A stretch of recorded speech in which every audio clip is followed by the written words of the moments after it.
Record ہوگی؟ ہاں ہاں اچھا جی. الحمد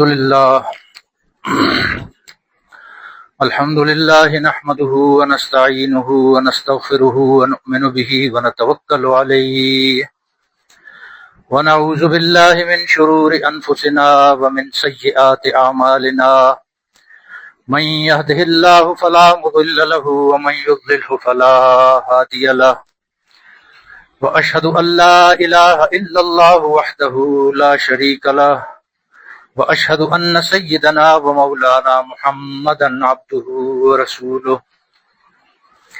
قال الله تبارك وتعالى في شان حبيبه اعوذ بالله من الشيطان الرجيم بسم الله الرحمن الرحيم ان الله وملائكته يصلون على النبي يا ايها الذين امنوا صلوا عليه وسلموا تسليما. اللهم صل على محمد وعلى آل محمد كما صليت على إبراهيم وعلى آل إبراهيم إنك حميد مجيد. اللهم بارك على محمد وعلى آل محمد كما باركت على إبراهيم وعلى آل إبراهيم إنك حميد مجيد.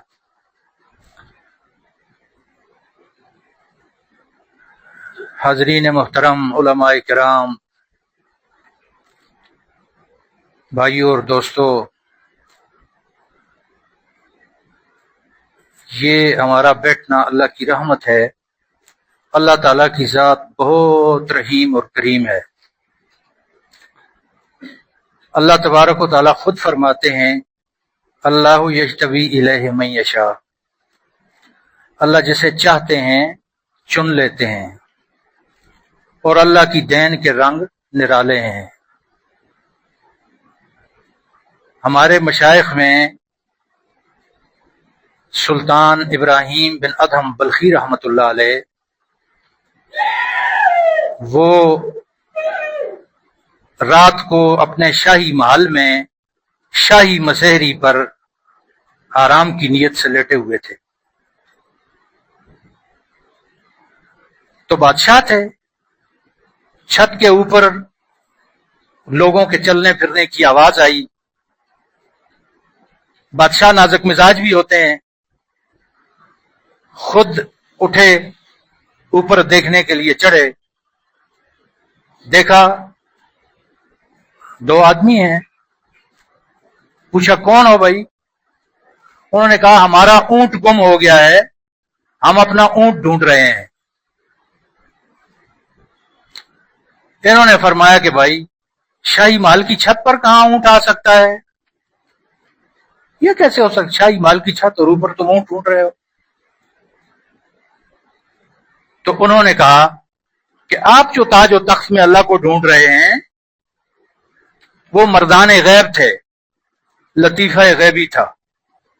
ان کے دل پر چوٹ پڑی، نیچے اترے، اپنا شاہی لباس اتارا اور جنگل کی راہ لی. کہتے ہیں میں چلا، آگے ایک بزرگ ملے. کچھ چلنے کے بعد انہوں نے کہا السلام علیکم ورحمۃ اللہ.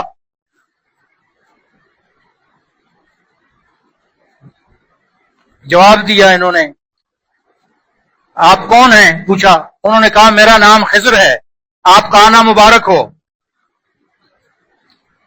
کہتے ہیں پھر اور آگے چلا، ایک دوسری ہستی سے ملاقات ہوئی، لمبی چوڑی پیشانی تھی. انہوں نے کہا السلام علیکم ورحمۃ اللہ. میں نے جواب دیا. میں نے کہا جی آپ کون ہیں؟ انہوں نے کہا میرا نام الیاس ہے، آپ کا آنا مبارک ہو. اللہ کی ذات جب چنتی ہے تو تاج و تخت والوں کو بھی چن لیتی ہے، اور کوئی پوچھ نہیں سکتا اللہ تبارک و تعالیٰ سے، کیونکہ مہر لگا دی اللہ تبارک و تعالیٰ نے. لا یسأل عما یفعل، کوئی نہیں پوچھ سکتا، جو چاہے کر. بادشاہ.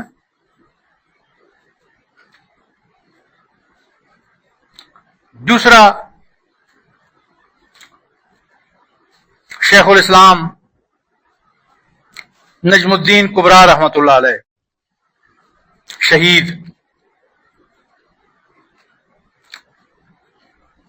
ان کو خواب میں بشارت ہوئی کہ فلاں تاجر ہے بڑا امیر، اس کا بیٹا ہے، یہ شکل دکھائی گئی کہ اس کی اصلاح کرو۔ خود چل کے پہنچے وہاں، پیر خود مرید کے پاس چل کے پہنچا،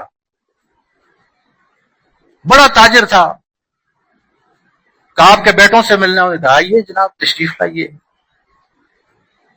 6 بیٹے اس نے حاضر کیے کہ یہ میرے بیٹے ہیں 6۔ آپ نے دیکھا جو خواب میں دکھایا گیا تھا وہ نہیں تھا بیچ میں۔ انہوں نے کہا آپ کے کوئی اور بیٹے بھی ہیں؟ انہوں نے کہا جی یہ بیٹے ہیں میرے 6 نا، ایک اور بھی ہے ان کے علاوہ؟ یہاں ایک دیوانہ سا ہے، وہ کہیں کسی ویرانے میں ہوگا۔ انہوں نے کہا میں تو اسی کو ملنے کے لیے آیا ہوں۔ ان کو ڈھونڈنے کے لیے نکلے، واقعی ویرانے میں پڑے تھے۔ دونوں نے ایک دوسرے کو دیکھا،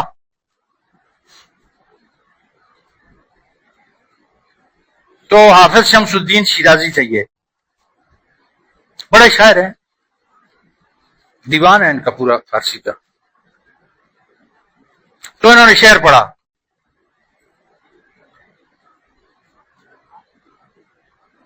آنا کے نظر را، آنا کے خاک را ب نظر کی میاں کو ند، وہ جو مٹی پر نظر ڈالتے ہیں اور اس کو سونا کر دیتے ہیں۔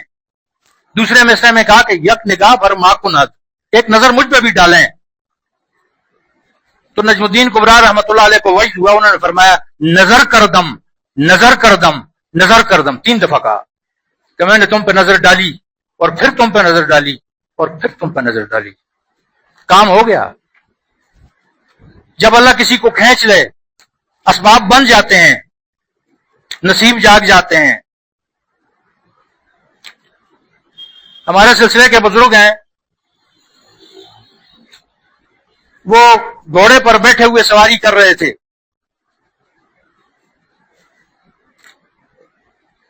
پانی پت میں۔ اللہ کی قدرت، اس وقت شمس الدین ترک پانی پتی رحمت اللہ علیہ بیٹھے ہوئے تھے۔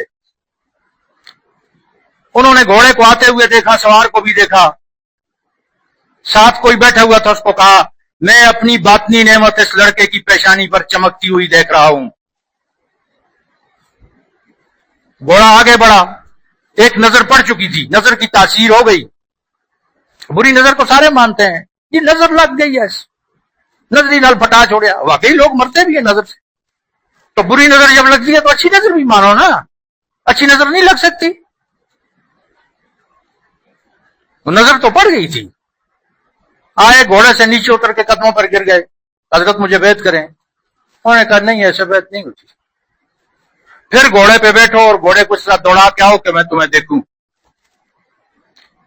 ان کی فرمائش پوری کی، بیعت ہوئے، بہانہ بن گیا۔ بابا جی خیال صاحب فرمایا کرتے تھے رحمت حق بہانہ می جویت، اللہ کی رحمت بہانہ ڈھونڈتی ہے۔ اور دوسرا مصرع کہتے تھے رحمت حق بہا نہ می جویت، یہ بات ہے۔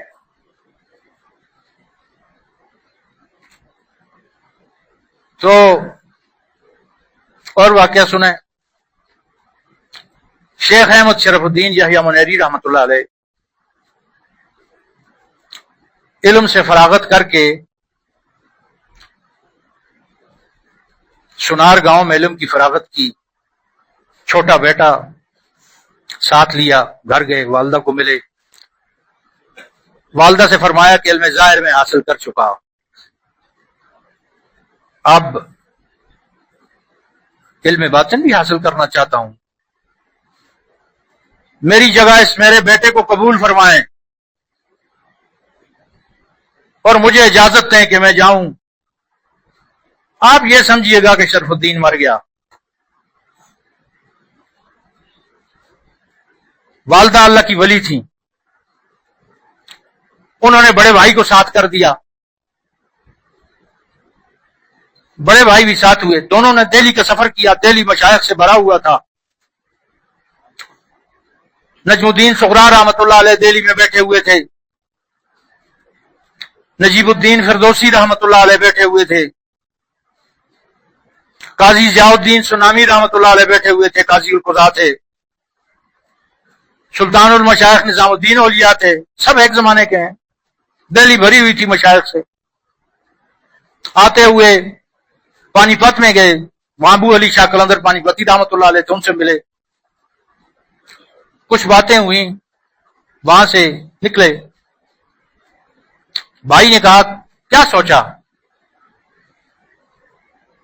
فرمایا شیخ ہست ولے مغلوب الحال، شیخ تو ہے لیکن مغلوب الحال ہے۔ تربیت دیگر نمی پردازت، دوسرے کی تربیت نہیں کر سکتے، ہوش ہی نہیں ہے۔ وہ مجذوبیت، وہ جذب جس میں جذب ہو اور پھر صاف ہو جائے، ہوش آ جائے، وہ برا نہیں ہے، یہ نقص نہیں ہے۔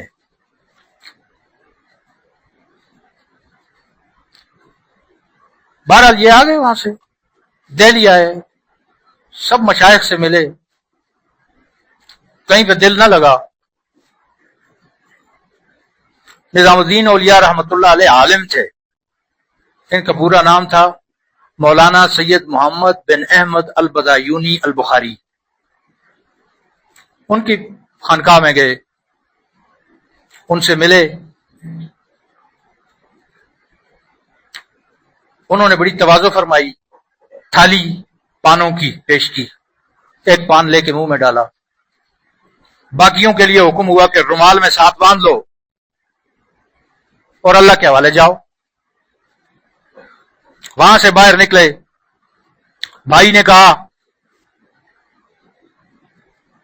کیا خیال ہے، کیسے لگے شیخ؟ کہنے لگے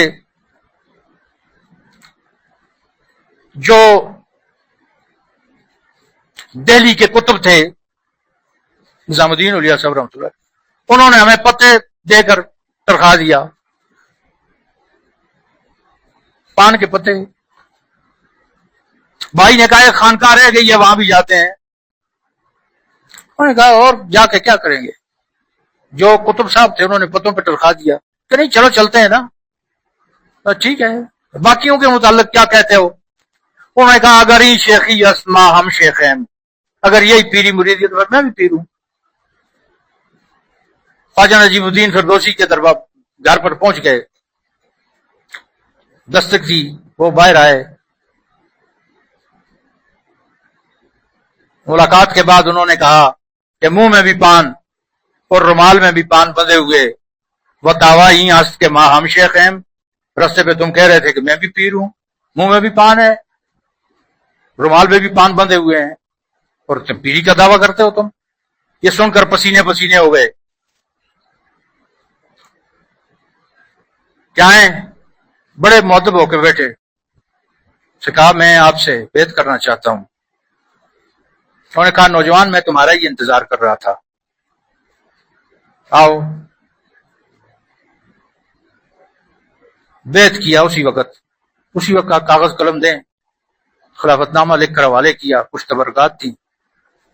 انہوں نے کہا صاحب میں تو ابھی تربیت ہی نہیں لی آپ سے، ابھی ملاقات ہوئی ہے تو یہ تو۔ انہوں نے کہا نہیں، یہ سب غیب سے ہوا ہے، آپ کی تربیت غیب سے ہوگی، آپ جائیں، اور رستے پہ کوئی خبر ملے تو پھر لوٹ کے نہیں آنا، کوئی بھلی بری خبر اگر پہنچے تو واپس نہیں آنا، جاؤ، سفر جاری رکھنا۔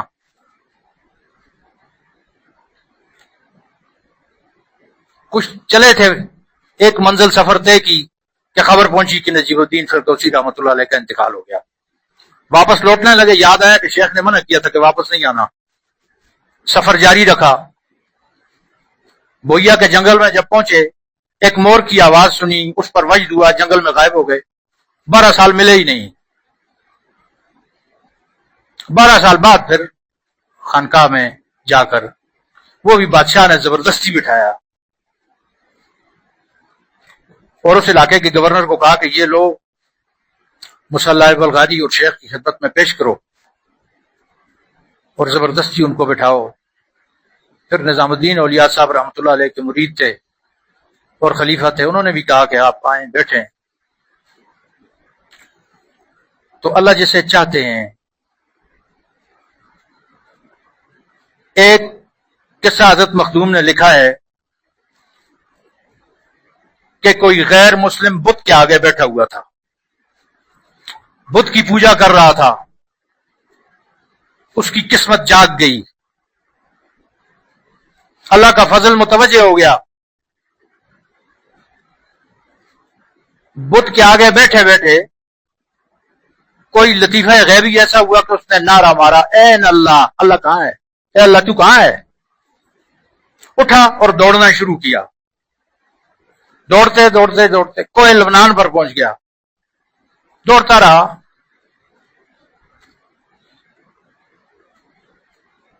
پہاڑ کے اوپر پہنچا. اس جب مسلمان ہو چکا تھا، غسل وغیرہ ہو چکا تھا سارا. کہتے ہیں وہاں پر 6 کتب بیٹھے ہوئے تھے. ایک جنازہ پڑا تھا ان کے سامنے، مکتوبات صدی میں لکھا ہے. تو کہتے ہیں انہوں نے پوچھا یہ کیا ماجرا ہے؟ انہوں نے کہا آپ جنازہ پڑھائیں پھر بتاتے ہیں. کھڑا ہوا، اللہ اکبر. جنازہ ختم ہوا تو انہوں نے کہا آپ بتائیں. انہوں نے کہا یہ ہمارے پیر و مرشد تھے، ان کی وفات ہوئی. انہوں نے کہا اس طرف سے ایک دیوانہ آئے گا جو میرا جنازہ پڑھائے گا اور میرے بعد وہی آپ کا پیر ہوگا.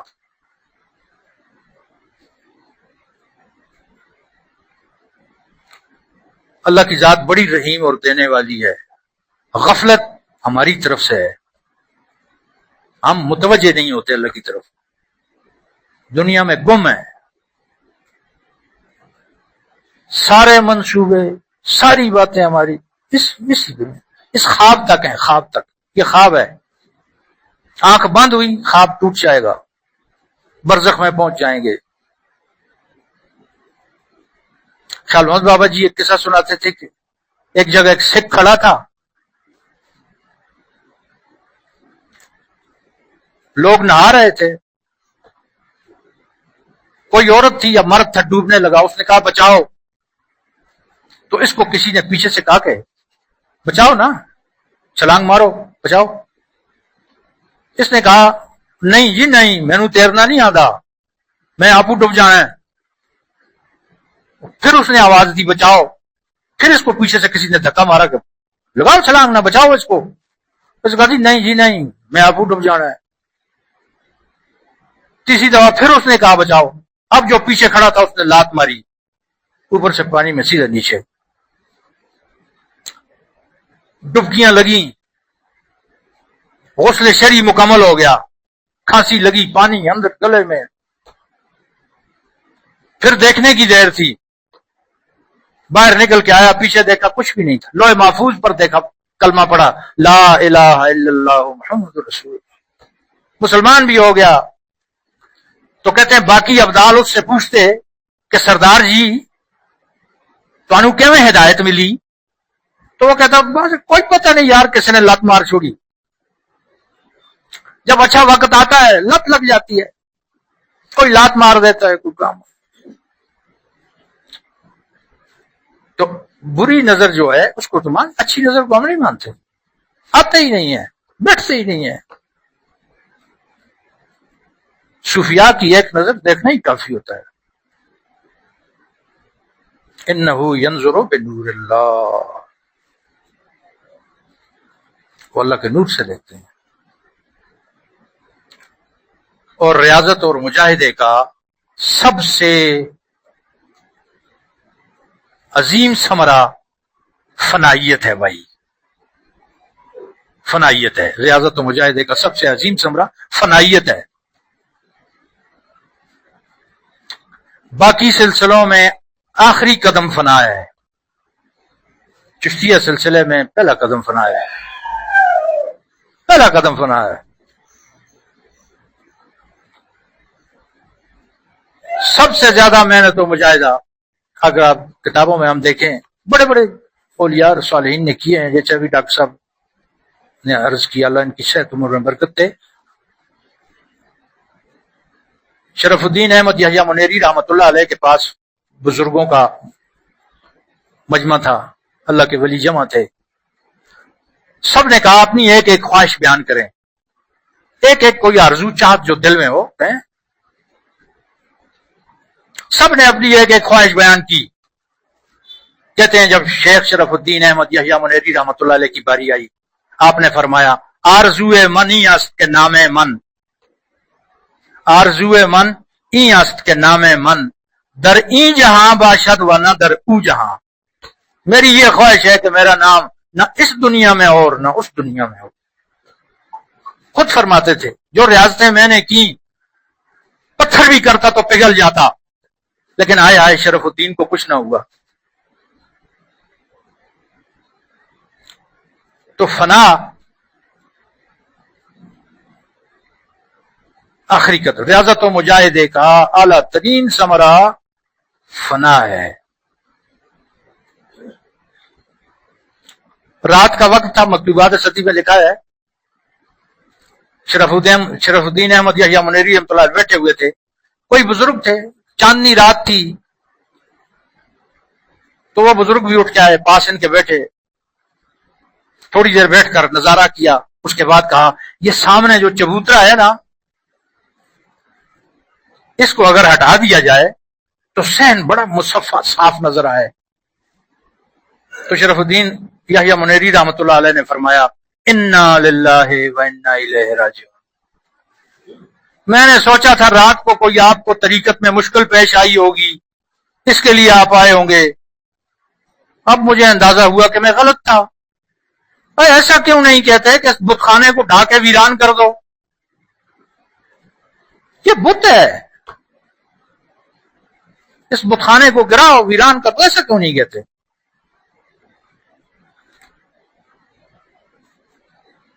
وہ چیز اللہ پاک تبارک و تعالیٰ کے علاوہ جو دل میں بس بت ہے نا، وہ کہتے تھے خانقاہ بھی بت ہے. لکھا ہوا ہے، آپ دیکھیں مکتوبات سطی، بڑی اعلیٰ کتاب ہے، اور کوئی معمولی ہستی نہیں تھی. شرف الدین احمد یحییٰ منیری رحمۃ اللہ علیہ معمولی ہستی. صاحب نظر لوگوں نے ان کو مجددین میں لکھا ہے، مجددین میں لکھا ہے. اور خود فرماتے تھے کہ چوں من بخواجہ نجیب الدین پیوستم، در دل من حزن پیدا شود. جب میں خواجہ نجیب الدین سے بیعت ہوا میرے دل میں غم بیٹھ گیا. حزن ہر روز زیادہ می شود، اور جیسے دن گزرتا تھا وہ غم بڑھتا ہی جاتا تھا، بڑھتا ہی جاتا تھا.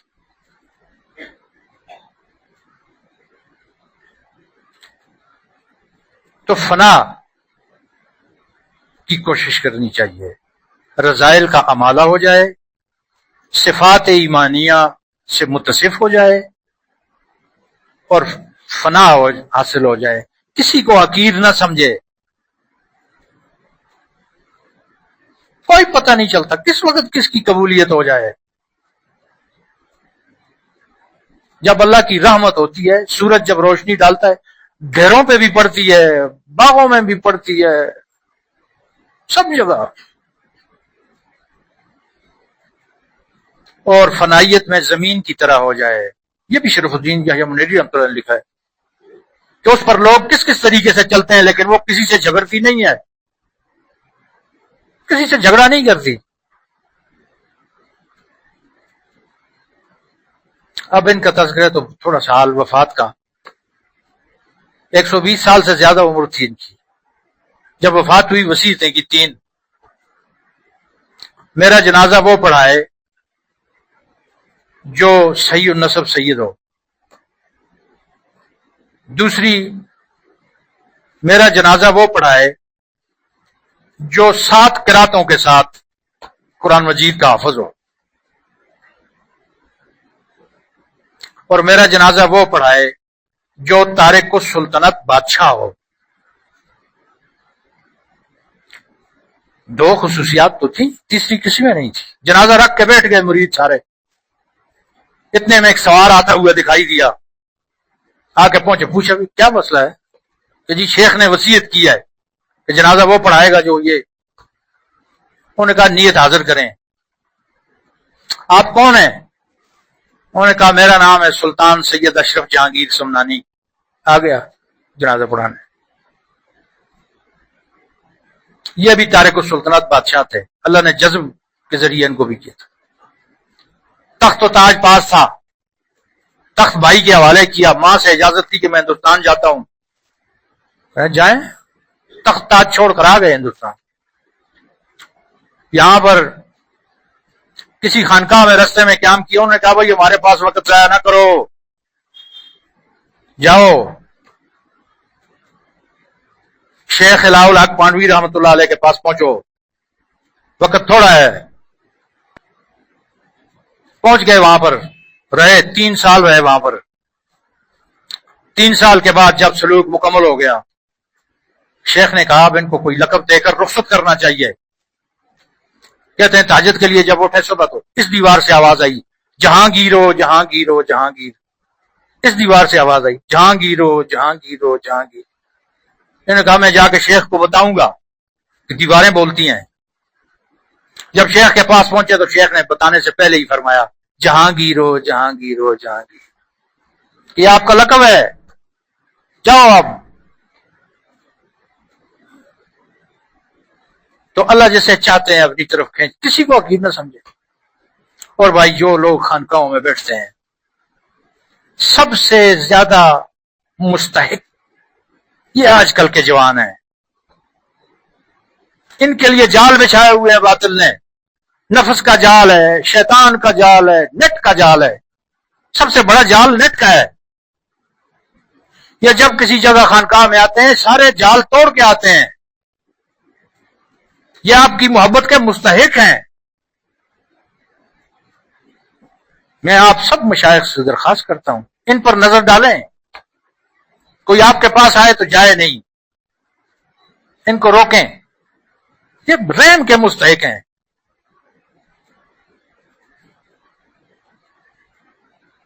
کھا پی رہے ہیں گھر سے اور سبق سیکھ رہے ہیں نیٹ سے. اور ایسے حالات بنائے جا رہے ہیں باطل کی طرف سے. ہمارے اسکول میں جو کسی لڑکے کے پاس اگر موبائل نکل جاتا اس کو ہمارا پرنسپل ہے صرف دیوار پہ مار کے توڑ دیتا. وہ کووڈ کی بیماری آئی، خود ہم نے پھر کہا لڑکوں کو کہ ایک موبائل لو جی، اب آن لائن پڑھنا ہوگا. تو بھائیو، بزرگوں، دوستو، اوہو،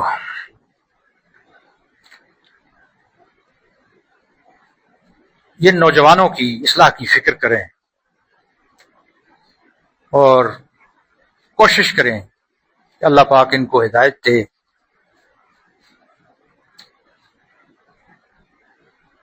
بس کر دیں ٹائم تو. ڈاکٹر صاحب آپ نیند کرتے رہے تو پھر میں کیا کہوں. میں نے ویسے ہی اپنے آپ کو تھکا دیا. اچھا 9:15 ہے ماشاء اللہ. تو بھائیو، بزرگوں، دوستو، اللہ جیسے چاہتا ہے اپنی طرف کھینچ لیتا ہے. خیال محمد بابا جی فرماتے تھے میں بیمار تھا، دل کا بیمار تھا، مجھے کچھ پتا نہیں تھا، بیمار تھا، گھر پہ پڑا ہوا تھا. اللہ کی قدرت، ایک دوپہر کو سو رہا تھا، خواب دیکھا میں نے. ایک بزرگ آ کر کھڑے ہو گئے، ان کا بیٹا میرا نام اشرف علی تھانوی ہے، عبدالحمید ہرمزی میرا بیٹا ہے آپ کے پاس، یہ آپ کی تربیت کرے گا. قیامت کے دن میں حضور پر نور صلی اللہ تعالی علیہ وسلم کی موجودگی میں آپ کی تربیت کا سوال کروں گا. کہتے ہیں میں جاگ گیا، دوڑا. اب مجھے پتہ نہ چلے کہ یہ کون ہے عبدالحمید ہرمزی صاحب. کہتے ہیں مجھے خیال ہوا کہ یہ استاد جی ہمارے جو ہیں یہ ہوں گے. سائیکل لیا، دوڑایا، ان کے پاس پہنچا. اسی وقت ان سے بیعت ہو گئے. انہوں نے کہا بیٹا 41 سال میں نے اپنے آپ کو چھپایا تھا. حکیم علومت رحمۃ اللہ علیہ سے جو تھانہ بھون سے آئے تھے، 41 سال کسی کو بھی نہیں بتایا. 41 سال بعد بابا جی پہنچ گئے، بیعت ہو گئے ان سے. اور تربیت شروع کر دی. کہتے ہیں ایک دفعہ میں اپنے پیر مرشد سے واپس آ رہا تھا سائیکل پر، تو ایک آدمی نے گنے کے کھیت سے چھلانگ لگائی روڈ کے درمیان میں اور سائیکل روک دی. ادھرے گا ادھرے گا. کہتے میں نے اس کو کہا چل رہا. اس نے کہا کہ یہ قطب المدار، قطب الاقوام اور غوث میں کیا فرق ہے؟ کہتے میں نے کہا کہ بندہ ایک ہی ہوتا ہے، مختلف سلاسل والے مختلف نام دیتے ہیں اس کو. نقشبند والے قطب المدار کہتے ہیں، قادریہ والے غوث کہتے ہیں، چشتیہ والے قطب الاقوام کہتے ہیں، ایک ہی ہوتا ہے. کیا اچھا ٹھیک ہے ٹھیک ہے. اور اس نے چھلانگ لگائی پھر اور کھیت میں گم ہو گیا. کہتے میں نے 1 کلومیٹر رستہ اور طے کیا، پھر آگے نکل کے وہ کھڑا ہو گیا. اس نے کہا ادھرے گا. سائیکل روکی. اس کا کیا ہے؟ اس نے کہا یار اللہ کپڑے ماتا وار کا کپڑے سے بیٹھ کے. تو میں نے کہا ٹھیک تھا. تو میں نے اپنی شلوار نکالی اس کو دی، اپنا امامہ کھول کر اس کی تہبند لگائی اور قمیص اتار کے اس کو دے دی اور خود سائیکل پر بیٹھا. تو کیا حالت ہوگی؟ کہتے جب گاؤں میں پہنچا لوگوں نے کہا یہ ڈر خاص آئی ہو لیوانش ہو لیوانش ہو سبا کے ڈیر میں لیتا لیوانش ہو پاگل ہو گیا ہے. باپ کا نام لیا کہ ملک فلاں کا بیٹا پاگل ہو گیا. تو دوسرے دن میں گیا پیر و مرشد کے پاس. میں نے کہا استاد جی یہ واقعہ پیش آیا ہے. انہوں نے کہا تصو ہے. میں نے کہا جی ماں خدا ہوئے کہ الحمدللہ الحمدللہ. بیٹا یہ تمہارا امتحان نہیں تھا، یہ میرا امتحان لے رہا تھا کہ اس نے اس کو کیا سکھایا ہے، اس کو کیا سکھایا ہے. تو بابا جی کا بھی ایسا ہی جذب کا واقعہ تھا. خیر لاٹری نکل گئی خوش قسمتی کی. جس کو اللہ چاہے چن لے، کوئی پوچھ نہیں سکتا، بادشاہ ہے. بت کے آگے بیٹھے ہوئے کو چن لے. تو اللہ کی رحمت وسیع ہے، اس سے نا امید نہ ہو. دیکھیں جب شیخ بیعت کرتا ہے تو مرید کو بیعت نہیں، خود بھی بیعت ہوتا ہے ساتھ. توبہ کرتا ہوں میں نہیں کہتا، اپنا ایمان بھی تازہ کرتا ہے ہر وقت. یعنی کہ لوگوں کو بیعت دیتا ہے.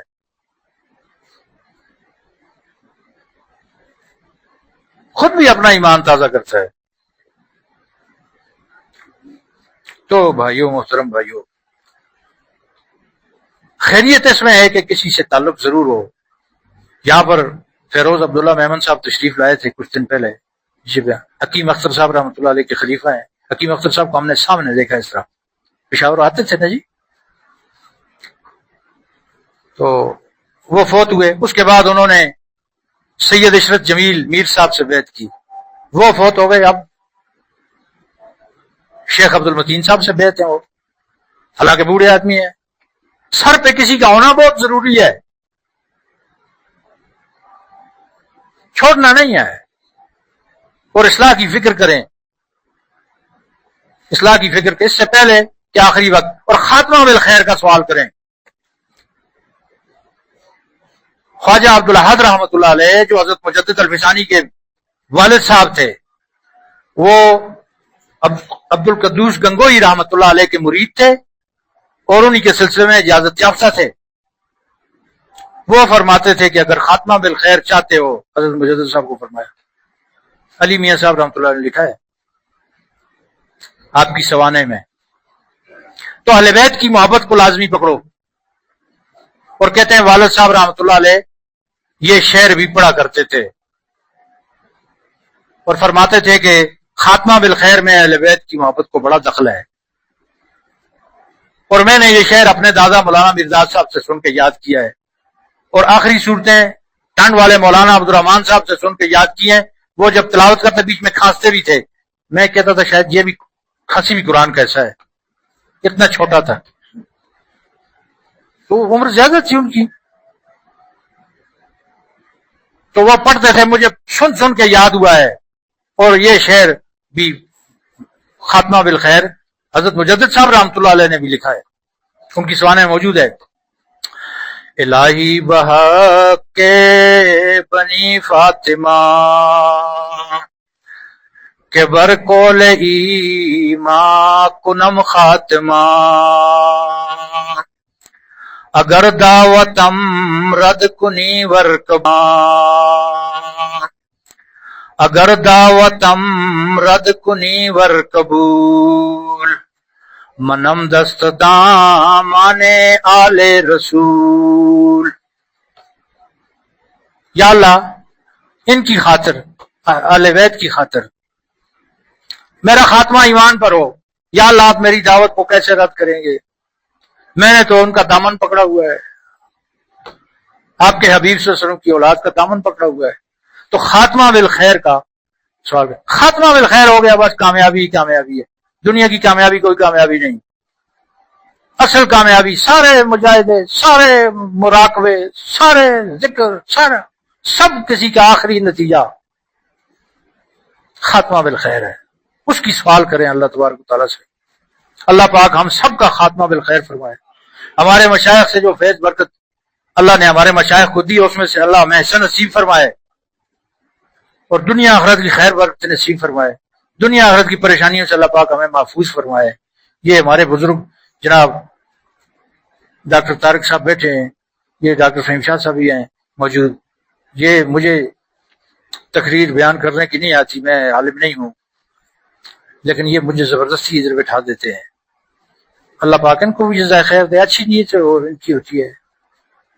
تو حالانکہ ان کو سننا چاہیے، مجھے سننا چاہیے، ان لوگوں سے سیکھنا چاہیے. اللہ پاک ہم سب کو عمل کی توفیق نصیب فرمائیں. سبحان ربک رب العزت عما یصفون وسلام علی